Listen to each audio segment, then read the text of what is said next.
Hola, compañeras y compañeros. Estamos en otro programa de La Revolución, una charla necesaria. En esta oportunidad, por una fecha muy importante, el 24 de marzo. Hace 50 años se comenzaba en el país una de las dictaduras más sangrientas de la historia, no la primera, y tampoco empezaba allí, digamos, la represión, porque vamos a desarrollarlo en este programa. Pero sí es un hito muy importante y por eso seguramente va a haber movilizaciones muy masivas en todo el país. Para este 24 de marzo, particularmente además de toda la campaña que se está haciendo para demostrar que para dar la lucha política contra este gobierno negacionista, desde el POR queremos darle un ángulo diferente. Por eso hoy estamos con Ramón. ¿Cómo andas, Ramón? Bien, muy bien, muchas gracias. Bueno, bueno, estamos abordando un hecho, vamos a abordar un hecho que es de la historia reciente, aunque para un sector de la juventud parece que pasó hace mucho tiempo. 50 años es muy poco en la historia de este país y de cualquier país. Y te quería preguntar sobre cuáles son los ejes o qué aspectos desde el Partido Obrero Revolucionario destacamos como distintos o queremos destacar en este 24 de marzo en el que seguramente las calles se van a inundar de consignas como fueron 30.000, fue genocidio, cosas que increíblemente, a pesar, digamos, de los datos reales, fehacientes que hay un sector de la sociedad, aunque minoritario, que lo está negando. Sí, eh, en primer lugar, un homenaje a los 30.000 compañeros detenidos desaparecidos, un homenaje a los que pasaron las cárceles, el exilio, que fueron perseguidos, un homenaje a todos ellos porque eh, fueron víctimas de la represión por su militancia, por su compromiso militante. No fueron errores. eh, los secuestraron, los mataron, los torturaron, porque con cada uno con una idea, con distintas ideas, pero todos tenían en general la idea de que había que transformar la realidad, de que había que transformar este país, de que había que poner la economía al servicio de la mayoría. Entonces queremos hacer primero un homenaje a nuestros 30.000 compañeros detenidos desaparecidos.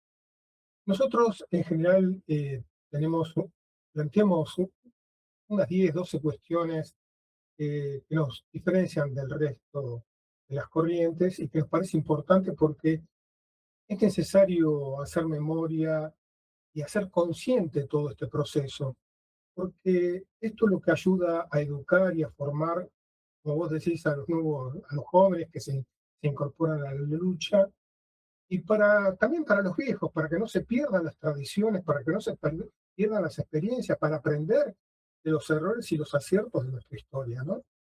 Entonces, una primera cuestión es que en general aparecen como responsabilizándose exclusivamente a los militares, como si ellos hubieran tenido una acción autónoma. La primera cuestión hay que decir que los que ordenaron el golpe y se beneficiaron con el golpe son los grandes capitalistas. Todas las cámaras empresarias, todas las asociaciones empresarias impulsaron, prepararon el golpe y pusieron el ministro de Economía, Martínez de Oz. Esto es una primera cuestión, es marcar el carácter de clase del golpe. Los que ordenaron el golpe fueron el imperialismo, es la gran burguesía, son los terratenientes. Son los que estuvieron detrás de todos los golpes en la historia argentina. Cuando vemos el ¿Mm? golpe de 1930, del 40, del 55, del 66, todos los golpes. Está el imperialismo, están los terratenientes, están las grandes compañías detrás. Entonces, esta es una primera cuestión. El plan que Es lo primero que la juventud ve o lo que se está llevando adelante ahora a través de los medios de comunicación como una especie de terapia de shock, si se quiere de alguna manera, o historia de shock, en mostrar a Videla, a los militares, las aberraciones que cometieron, correctamente en el sentido de querer impactar y mostrar que eso realmente ocurrió, pero no deja, digamos, de ser una de las capas del problema de la dictadura, porque la capa fundamental o esencial es la clase social, como vos bien decías. esto es lo esencial, porque esto es lo que nos lleva después vamos a ver, analizar, el poder no cambió de manos. Entonces, ¿quién tiene el poder real? En un momento Cristina Kirchner le preguntan y dice, en realidad nosotros en el gobierno tenemos una pequeña porción del poder. El poder no está en nuestras manos. Y ciertamente tenía razón. El poder está en manos de los grandes grupos económicos, que son los que deciden, y a veces no deciden en el país porque sus cabezas están en otros países, están en Estados Unidos, están en Europa, y son ellos los que deciden sobre la economía. Para los que también el kirchnerismo gobernó, para esos mismos grupos Exactamente, económicos. conocía perfectamente, conocía perfectamente. Sí. Y, y esta idea de que, ¿cuál era el objetivo del golpe? El plan económico que va a implementar Martínez de Oz es muy parecido al que está aplicando Milei, incluso cita textualmente algunas de las partes del discurso de Martínez de Oz sobre cuáles son los objetivos. Basta con ver los discursos de Martínez de Oz del primer año del año 76 para encontrar una similitud con el discurso que tiene Milei sobre las reformas que hay que hacer, sobre el tema de la inflación, sobre el tema del déficit, las privatizaciones, etcétera, etcétera. Entonces, una primera cuestión que hay que decir es que este plan económico se quiso implementar bajo el gobierno de Perón, de Isabel Perón. Eh, cuando vemos el plan de Celestino Rodrigo, ministro de Economía, eh, es de la escuela de Martínez de Oz, quiso aplicar las mismas políticas que después aplicó Martínez de Oz, y no pudo hacerlo por la rebelión popular que se desató. Esto, Lo que se porque conoce como el Rodrigazo, ¿no? lo que se conoce como el Rodrigazo, y que duró pocos meses como ministro de Economía, porque estalló una rebelión popular extraordinaria en el 75, exigiendo que la vigencia de las paritarias, porque uno de los aspectos que planteaba Rodrigo fue una gran devaluación, una gran inflación inmediatamente, y congelar las paritarias, es decir, que no hubiera paritarias. Esto generó una rebelión y tuvieron que dar marcha atrás, tuvieron que abrir las paritarias. Esto desembocó en el primer paro general contra el peronismo, que es el paro de fines de junio, y que tuvo que replicar la CGT el 7 y 8 de julio siguiente, y que costó la salida de Rodrigo y costó la salida de López Rega del gobierno. Es decir, es un hecho que tiene una gran importancia. ¿Por qué es importante? Porque esta política económica no lo podía llevar adelante Isabel Perón y un gobierno peronista. Tenía que ser un gobierno con mano de hierro que apuntara contra los trabajadores. Entonces acá vamos a la segunda cuestión. ¿Cuál era el objetivo del golpe?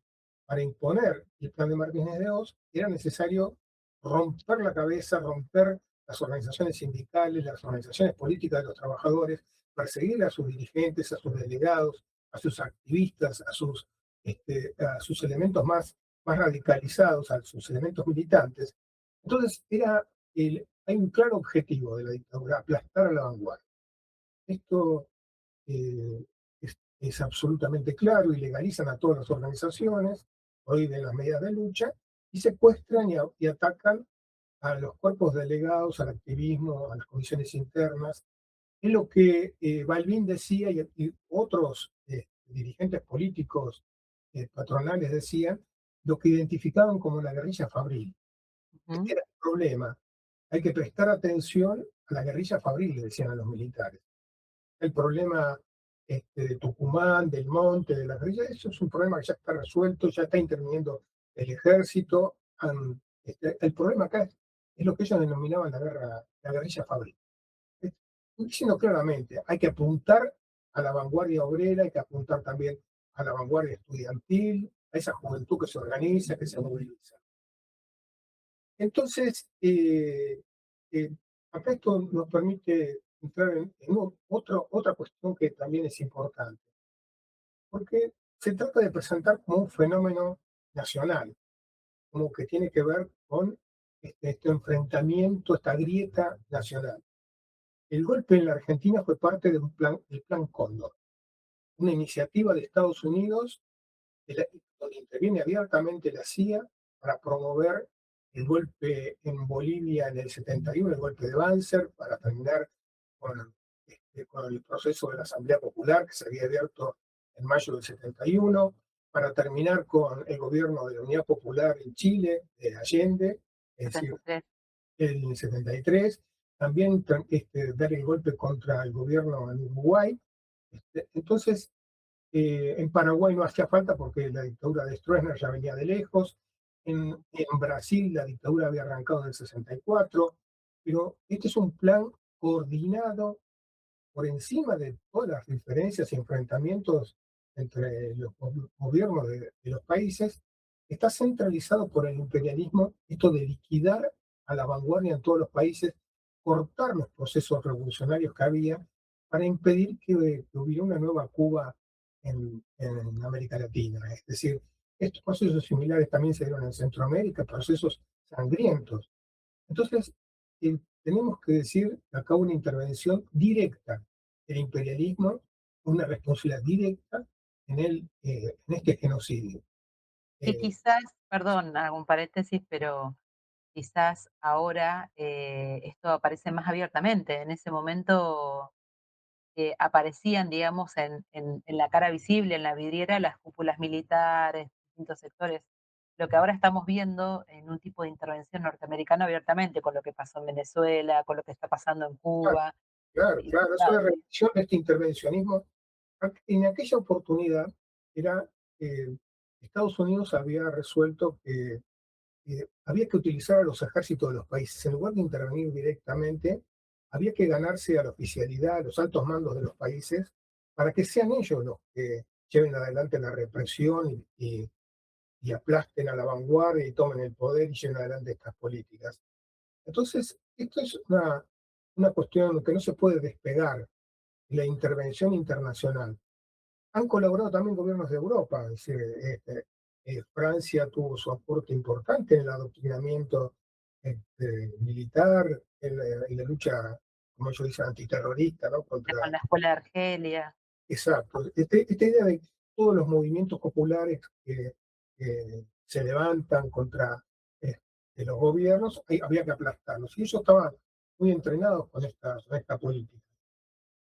Antes El- que avances, te quería hacer una pregunta, porque hiciste, con la salvedad que hicimos al principio, que dijimos que la represión no comenzó el 24 de marzo de 1976, que seguramente es un punto que me parece nodal, lo vamos a tocar más adelante, pero dijiste que había una clase social que tenía un plan económico. ¿Podrías nombrar sintéticamente cuáles fueron las medidas económicas que necesitaba tomar la burguesía, por lo tanto, tomó el poder a través de las Fuerzas Armadas? sí, y un aspecto era el congelamiento salarial. Ellos tenían esta idea de que los salarios impulsaban la inflación. Los salarios no se podían estar ajustando todo el tiempo de acuerdo a la inflación, entonces había que congelar los salarios. Entonces se produce un retroceso extraordinario en el salario con una inflación que nunca pudieron detener. La dictadura nunca pudo bajar, si mal no recuerdo, creo que la cifra más baja fue el 180% anual de inflación. No pudieron bajar nunca la inflación. La segunda cuestión era esta idea de privatizar, de terminar con la propiedad estatal. Ellos caracterizaban de que Argentina era un país casi socialista por la enorme cantidad de empresas y de sectores que estaban en manos del Estado. Entonces había que privatizarlos o quebrarlos, y terminar con esta historia. Y avanzar con las privatizaciones, digamos, esto es una reforma integral del Estado. En el año 77 van a hacer una reforma financiera que estaba expresando el peso que tenía el capital financiero, el sector financiero en la economía, y esta ley de entidades financieras hasta el día de hoy no ha sido derogada. Un poco para tener una idea de la continuidad del poder. Esta ley de entidades financieras sigue vigente, que marca la libertad para el movimiento de capitales, para la fijación de las tasas de interés, que no haya ninguna intervención del Estado en el control de la banca. Y una apertura indiscriminada a las importaciones. Con esta idea muy Exactamente el plan de Milei. el plan de Milei. Uno, cuando uno dice cuáles son los rasgos más importantes de la política de Milei, iba a encontrar esta política de la dictadura. Fue es casi un calco, los mismos objetivos, las mismas justificaciones, y ya sabemos que fracasó. Y fracasó teniendo todo el poder militar en sus manos, todo el poder represivo, y no pudieron este, resolver el problema del país, al contrario, terminaron una hecatombe, terminaron con la guerra de Malvinas y escapándose prácticamente, porque se abrió una situación prácticamente revolucionaria después de la derrota de Malvinas. Entonces, este problema, esto es importante, esto que señalar, porque hay a los que puedan conseguirlo, es decir, es muy importante la carta de Walsh cuando a un año de la dictadura, donde él dice, eh, no importa tanto la cantidad de secuestros, de detenidos, desaparecidos, este es un plan de terror contra la población, quieren arrancarnos los derechos, quieren saquear el país, quieren endeudarnos, y de hecho el país pasó de tener una deuda externa de entre 4 y 5 mil millones de dólares, pasó a 45 o 50 mil millones de dólares. En ese momento era una cantidad exorbitante, ¿no? Entonces, encontramos que en grandes líneas la dictadura aplicó este plan que después lo intentó Menem, lo llevó adelante, Ujú. que después también lo tomó Macri, esto de ir a fondo con las privatizaciones, con la reforma del Estado. De alguna manera, el que fue más lejos fue Menem en llevar adelante muchas de las reformas que pretendía hacer la dictadura y no pudo. En- Interesante que es un gobierno peronista, digamos, el que va a avanzar en las medidas económicas contra la población. Va a ser el que va a ir más lejos cumpliendo lo que la dictadura no pudo llevar adelante. Y lo vemos muy claro. Por ejemplo, el Ministerio de Economía tenía un boletín que emitía todos los meses, donde tenían que consignar cuántos kilómetros de vías férreas levantaban por mes. O sea, como un gran logro, cuántos miles de kilómetros de vías se levantaban, porque el problema era, había que terminar con el ferrocarril. Esto quedó trunco, y el que completó la tarea de levantar los ramales, liquidar gran parte de los ferrocarriles y privatizar lo que quedaba, fue Menem. Ujú. Eh, La dictadura no pudo hacer lo que hizo Menem. Esto es importante para ver. Gracias, gracias por el paréntesis, pero quería como refrescar, a pesar que son cosas que se saben, cuáles eran las medidas económicas concretas. Ahora, en esta propuesta que hace la prensa del POR, el Masas, y este llamado que decías, bueno, esto fue un golpe, fue un golpe en el marco de un operativo mayor para Latinoamérica, que se conoció como el Plan Cóndor. Destaca una idea que me parece contundente, que dice: "La represión terrorista de Estado comenzó con Perón". Eh, bueno, eso es algo que también está bastante oculto en la historia de la dictadura. Sí, se pone mucho el acento como si la represión estatal hubiera empezado el 24 de marzo del 76. Eh, digamos que hay un salto cualitativo, pero el terrorismo de Estado empezó en el 73. Hay algunos compañeros que dicen, no, que ya la provocación de la masacre de Trelew fue un anticipo de lo que se venía, una advertencia. Pero nosotros notamos que hay un salto, por ejemplo, la avenida de Perón el 20 de junio del 73, estando Cámpora de presidente, ya fue un operativo de los sectores militares, sectores policiales, los sectores más podridos de la burocracia sindical, que enfrentaron a los tiros a las columnas, este, sectores de la izquierda peronista, sectores combativos, sectores que cuestionaban, digamos, a la burguesía, y hubo una represión terrible ese 20 de junio, tal represión que obligó a que el avión que tenía que aterrizar en Ezeiza fuera desviado. Ese fue un anticipo, ese copamiento del palco por las bandas de derecha, haciendo todo tipo de atrocidades, eh, es un anticipo. Ahora continúa, es decir, a fines del 73, ya Perón, él nombra a Villar y a Margaride, dos elementos fascistas al frente de las fuerzas de seguridad, y de alguna manera se empieza a instrumentar abiertamente una política de terror desde el Estado, porque López Rega era ministro de Bienestar Social, y dice, bueno, compraban armas y almacenaban armas en el mismo Ministerio de Bienestar Social. Hay una Muy responsabilidad directa. sistemática, ¿no? Bueno, hay un documental que vamos a recomendar, que es de la compañera María, que es muy ilustrativo a este punto, pero siempre se destaca lo de Seiza como un hecho particular, pero no se habla que era sistemático, porque había listas entregadas por la burocracia de los activistas, secuestros, asesinatos. El accionar de la Triple A fue un accionar sistemático que iba contra esa vanguardia obrera.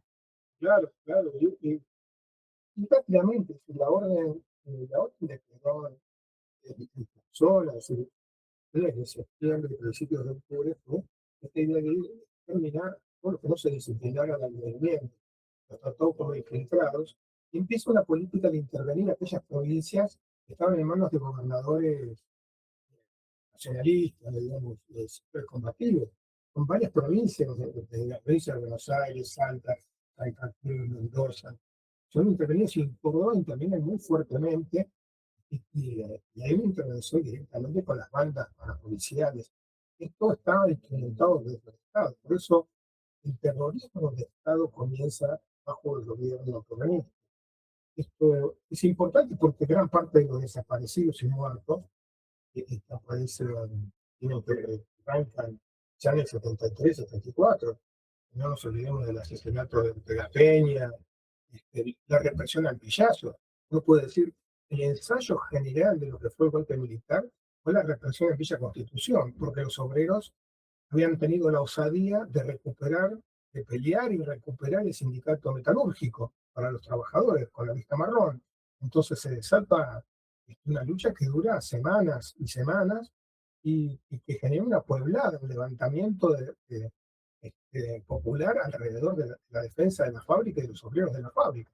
Y interviene el ejército, interviene la policía, intervienen las bandas de matones para reprimir. Entonces, el Villazo, que es en el 74, que comienza el primer levantamiento es en el 74, es reprimido bestialmente por las fuerzas de seguridad del gobierno peronista. Entonces, ¿por qué? Porque estaban cuestionando el pacto social con el que se lanzó el gobierno en el 73. Esto es importante tenerlo en cuenta porque, así como decimos de que es una clase social, que es el imperialismo lo que ordena el golpe, ellos empiezan a actuar, a intervenir ya en el 73. ¿Por qué? Porque ellos tenían casi la certeza de que Perón iba a poder distraer, que iba a poder dividir, que las ilusiones que había en el retorno de Perón iban a apaciguar a una parte de la vanguardia, pero que no, que era muy breve, era transitorio. Había que prepararse para golpear duro a esa vanguardia que se había formado en la resistencia peronista, en el Cordobazo, en los rosariazos, en los levantamientos que hubo que recorrían todo el país. Entonces había que cortar con ese levantamiento. Quiero insistir eh, volviendo un poquito al principio, Sí, esta idea deformada de que este, de siempre colocar a los militares en el centro. O sea, los militares actuaron como una fuerza de ocupación, como elementos utilizados por el imperialismo contra el país, contra los trabajadores. Y no se permite ver a la burguesía, al imperialismo, a la oligarquía terrateniente detrás del golpe, pero tampoco se deja ver cuando se habla de gobierno cívico-militar o dictadura cívico-militar, ¿quién es la parte cívica? No son solamente los grandes empresarios, el Fondo Monetario, las multinacionales. Están los medios de comunicación. Los principales medios de comunicación colaboraron para lavarle la cara, para eh, mandar un mensaje de que esto era una guerra, que se estaba combatiendo la subversión y ocultar el carácter que tenía, para ocultar las desapariciones, una represión tan violenta, tan terrible, contribuyeron a ocultar y a deformarlo. Los medios de comunicación son responsables porque son cómplices, porque ocultaron, y se beneficiaron, porque a los principales medios le entregaron papel prensa, es decir, tuvieron grandes negocios, no fue gratis la colaboración con la dictadura. Entonces, tenemos que señalar la colaboración de los medios y la colaboración de los partidos patronales. Todos colaboraron, colocaron funcionarios, colocaron intendentes, colocaron embajadores, este, eh, prácticamente, me dice, bueno, pero el peronismo tuvieron preso, la metieron presa Isabelita. Sí, pero gran parte del aparato del peronismo colaboró con funcionarios en la dictadura y muchos gremios no fueron intervenidos o fueron intervenidos por sectores de la burocracia, porque acá el gran problema uno de los grandes desafíos que tenía la dictadura era que había que limpiar los gremios de todos los, impedir que fueran recuperados por los trabajadores. Entonces, muchos se prestaron a ser interventores en nombre de la propia dictadura. Entonces, Y la esto iglesia. y la Iglesia. La Iglesia juega un papel fundamental. La cúpula de la Iglesia Católica tiene la mayor responsabilidad porque fue la que fue bendiciendo esta acción, inclusive contra sus propios pastores, para sus propios curas que practicando el Evangelio militaban en los barrios, militaban en los sindicatos y aprobaron la represión contra este sector se reivindicaba la teología de la liberación para sacárselos de encima. Es decir, una colaboración directa. Entonces, esto no, Ramón, esta cruz no la antes van de a sacar nunca de encima. ujú. Antes de continuar y viendo el tiempo que tenemos, te quería hacer una pregunta, porque esta idea con la que vos comenzaste diciendo, bueno, detrás del golpe del 24 de marzo de 1976 y de los anteriores, hubo una clase social que continúa en el poder, que continuó hasta después del 83, que ahora, digamos, es la que está también ahí más debilitada, lo que sea, pero es la que está ordenando el país. Y siempre en la historia, en la mirada sobre la historia argentina, se dio como una dicotomía la dictadura versus democracia. Ahora nosotros desde el POR decimos, bueno, detrás de esa superficie, también de ese debate, hay una dictadura que es la dictadura del capital. Entonces te quería pedir que expliques ese concepto porque me parece importante para este análisis que estamos haciendo. Sí, esto que decís es fundamental. Eh, la dictadura del capital puede asumir formas violentas, terribles como fue la dictadura militar, donde se ve claramente el papel represivo de esta minoría que para aplicar sus políticas tiene que este, quitar todos los derechos, toda legalidad, impedir cualquier forma de democracia, de crítica, de movilización, de acción de los sindicatos. Pero nosotros decimos que la democracia burguesa es el mejor rostro para el capital, porque encubre a la dictadura del capital, porque el poder, como decíamos al principio, sigue en las mismas manos. Los mismos que estuvieron detrás de la dictadura militar son los que van a seguir teniendo las riendas.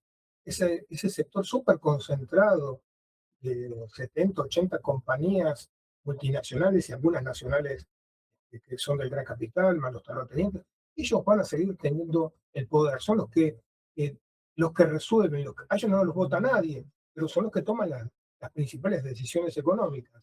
Entonces, le imponen a los gobiernos cuál es la línea que tienen que aplicar. Entonces, hay una continuidad entre la dictadura militar y la democracia burguesa. Uno dice, ¿es lo mismo? No, no es lo mismo en el sentido de que bajo las formas democráticas burguesas tienen que garantizar algunas libertades que permitan que la gente crea que participa, que elige, que puede tomar decisiones sobre la política, pero en realidad nunca se toca el poder. La gran propiedad sigue exactamente en las mismas manos. Esto no se cuestiona el poder de Dios. Al contrario, bajo la democracia, el capital se concentró más, se hizo más poderoso. Aplastaron a los sectores menores, a los sectores medios. Hay una mayor concentración y centralización del capital. Esto, esto es una cuestión muy importante porque esta es la cuestión que hace a la caracterización del Estado, que se pretende ocultar. El poder sigue en manos de la burguesía y del imperialismo. Son ellos los que tienen las riendas del Estado con las formas, bajo todas las formas, bajo gobiernos militares o gobiernos civiles, bajo gobiernos peronistas, gobiernos radicales o de Macri. Siempre ellos detentan el poder. Esto, esto es muy importante porque también muchos ven la conquista de la democracia como una victoria. Hay que tener cuidado con esto. Siempre, lógicamente, la lucha contra la dictadura no puede decir es una victoria porque el movimiento popular acorraló a la dictadura, pero tenemos que tener presente que es el imperialismo, así como comandó todos los golpes para terminar con la vanguardia, comandó los procesos democráticos en América Latina y le impuso a todos los países, así como hasta los 80 veíamos todo verde, eran todos gobiernos militares, a partir de los 80 empezaron a haber todos gobiernos elegidos. ¿Por qué? Porque después de la experiencia de Nicaragua, el imperialismo dice, no podemos tener más gobiernos militares porque es un peligro, pueden terminar en un levantamiento popular y en una revolución, y después ya es tarde. Entonces, el, el mejor camino para contener a las masas es crear la ilusión en la democracia, es crear instituciones democráticas y que las vamos a controlar, porque dice, si nosotros controlamos la justicia, controlamos a las Fuerzas Armadas, los aparatos represivos no se desmantelan, todo sigue en nuestras manos. Fueron las democracias burguesas las que le garantizaron su plan económico.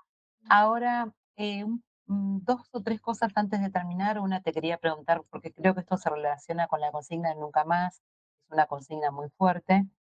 Y, quería preguntarte porque, diga, cuando en la mirada hacia atrás, a 50 años del golpe, de Estado de 1976, hay como una mirada bastante trágica, porque es real, hubo desaparecidos, detenidos, pero siempre hay un ocultamiento, sobre la resistencia que hubo bajo la dictadura. Si me permitís, cuento una anécdota chiquita, en estos días recordando, comentaba la compañera militante de derechos humanos, Ana Chaina, que ella, junto con Juan Yáñez, ya avanzada la dictadura en los 80, se iban en bicicleta desde Cipolletti a Neuquén. Para los que no conocen, no es muy lejos, pero hay un trecho bastante largo, con los volantes escondidos en la campera, en pleno invierno, en una sola bicicleta los dos, para ir a volantear, por ejemplo, en la confrontación de lo que se dio con Chile, bueno, lo que fue,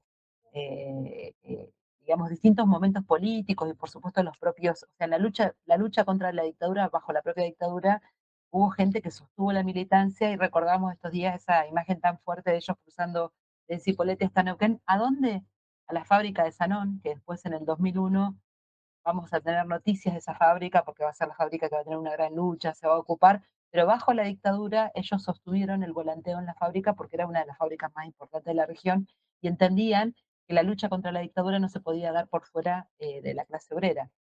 Entonces, con esto que contaba el otro día Ana Chaina, que vamos a escribirlo por ahí porque nos parece muy interesante, y el riesgo que eso corría, ¿no? Porque imagínate en bici, dice que a veces los encontraban con pinzas de militares y tenían que dejar la bici y ir a veces te ponías con hielo, con nieve, se oculta a veces un poco todo este sector que resistió, que venía entrenado, ya venía pensando con esta idea, ligando que vivimos bajo la dictadura del capital, es decir, que bajo la forma democrática anterior al golpe de Estado ya había tomado algunas decisiones de cuidar los nombres, las casas, porque había alguna caracterización política de bajo qué tipo de gobierno se estaba, entonces pudieron seguir militando incluso bajo la dictadura. Hubo resistencia, hubo huelgas también bajo la dictadura. Claro, la primera cuestión es esto que señalás, que es el valor que tiene haber mantenido la militancia bajo la dictadura. Porque un obrero peronista de Volkswagen me contaba una vez, dice, él recogía los volantes colgados de un gancho, los escondía en su bolso, iba a la fábrica y los metían en las gavetas de cada trabajador porque llegaba Eran temprano. ustedes los que dejaban los volantes. Claro, y él decía, esto ¿Y me decía, podés contar dónde los dejaban? Porque para el que no sabe por ahí. esto es en Vergara y Gaona, donde ahora hay un shopping, pero había una fábrica de talar muy grande. Nosotros nunca sabíamos si lo recogían los trabajadores o se lo llevaban los de seguridad. Y cuando me encuentro de emoción de este compañero diciendo, la reflexión de él dice, hay gente que sigue organizada. Dice, yo veía esos volantes tan prolijos que decía, hay gente que sigue organizada, que sigue peleando, y él tenía que transmitir esos volantes. Eso, en cantidad, el heroísmo de la clase obrera, ¿no? Esto hay que decir que es la clase que resistió el golpe. Recién estaba leyendo una revista del año 86 de Luz y Fuerza, del sindicato, y ellos hacían te recordaban, diciendo, nosotros fuimos el primer gremio que como gremio, en octubre del 76, este, salimos a enfrentar a la dictadura exigiendo aumento salarial. Dice, y eso nos significó varios desaparecidos, varios presos, la persecución y la desaparición del secretario general del sindicato.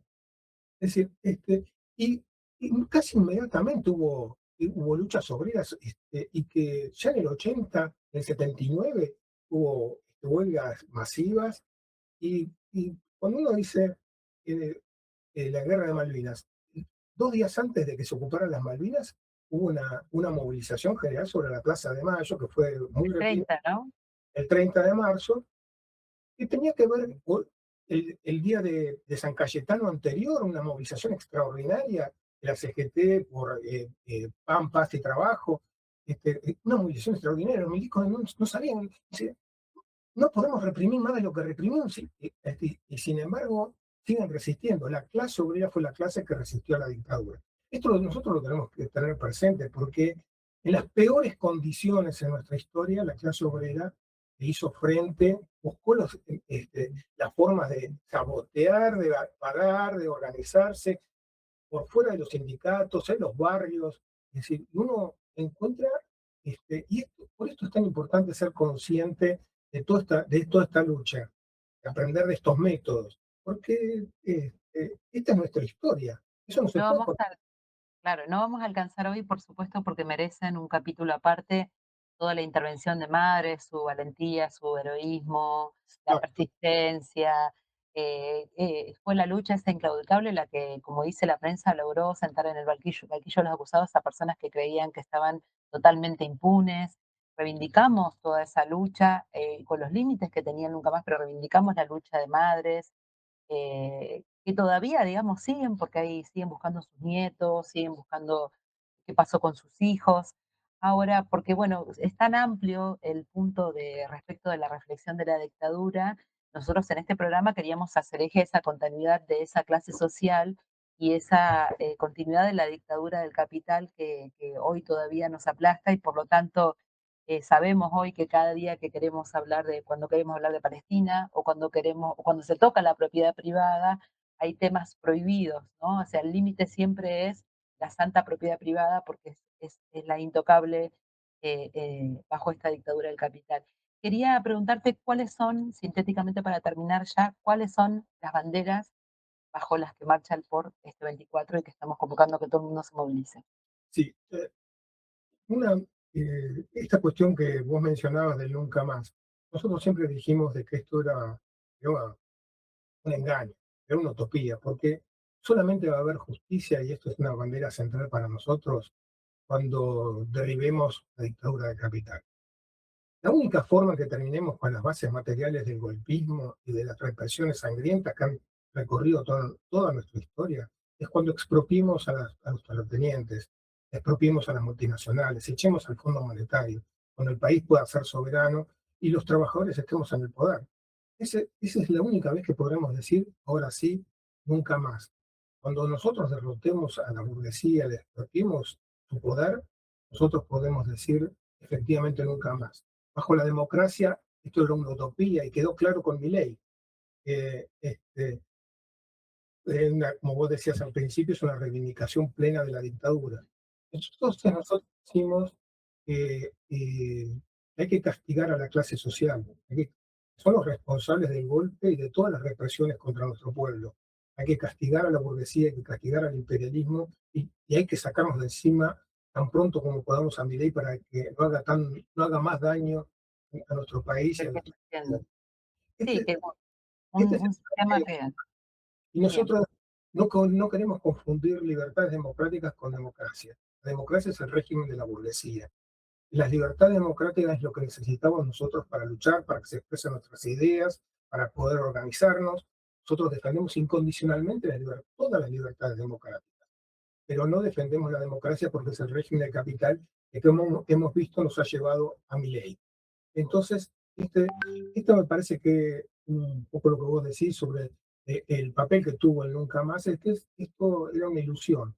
Esto fue hacernos creer que la democracia era la estación terminal y se demostró bajo la democracia se fue mucho más lejos en el ataque a los trabajadores, a las masas, inclusive a las libertades democráticas que la dictadura.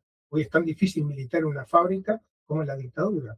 Estamos bajo la mirada de la policía, de los organismos de seguridad, de la patronal, de la burocracia, tratando de detectar a los activistas para sacárselos de encima, para que la clase obrera no se ponga de pie. Entonces, este es el problema principal. Y como bien decís vos, hoy mi ley está atado como como estuvo la dictadura en el 76, está atado al imperialismo norteamericano, reivindicando el genocidio en Palestina y el ataque terrorista sobre Irán. Entonces nosotros nos tenemos que solidarizar con el pueblo iraní, con el pueblo venezolano, con el pueblo cubano, que están siendo amenazados directamente por el imperialismo norteamericano, que es el responsable, uno de los grandes responsables del golpe del 76. Entonces, antes de hacer un cierre, Ramón, te iba a pedir que muestres, vos que tenés ahí un libro que vamos a llamar a leerlo, a ver si lo podés mostrar en cámara. El libro se llama 50 años del golpe de la burguesía y el imperialismo. La clase que ordenó el golpe sigue en el poder. Un poco, gran parte de las ideas que hoy planteamos están concentradas en este libro. Mira, nos pueden pedir ese libro entonces. Ya tienen recomendación para ver un documental, que se los ponemos ahí en los comentarios. Un documental muy bueno que tiene varias partes, imperdible, que es justamente el que muestra este hilo conductor de que empezó la represión en el 73. Le estamos recomendando un libro, que es este libro del POR, a 50 años del golpe, y le decimos que en este 24 de marzo, como organización, decimos que este sistema que destila putrefacción por todos lados, que estamos atravesando una situación de guerra mundial, de invasión a países, de mil millones de inmigrantes, una situación nacional donde hay una gran mayoría, casi 80%, que no llega a fin de mes, que está endeudado, la situación de los jubilados, trabajadores que pierden su lugar de trabajo, como los compañeros de FATE. Decimos que este 24 de marzo levantamos bien grande las banderas todavía tan actuales de aquellos revolucionarios que pelearon en el 76, que es la bandera de la revolución social. Así que con esa bandera, con la bandera de todos los que dejaron su vida, de los compañeros detenidos desaparecidos, de los que pudieron resistir a esa dictadura que todavía hoy siguen luchando, es que nosotros marchamos este 24 de marzo reivindicando la necesidad de la revolución social.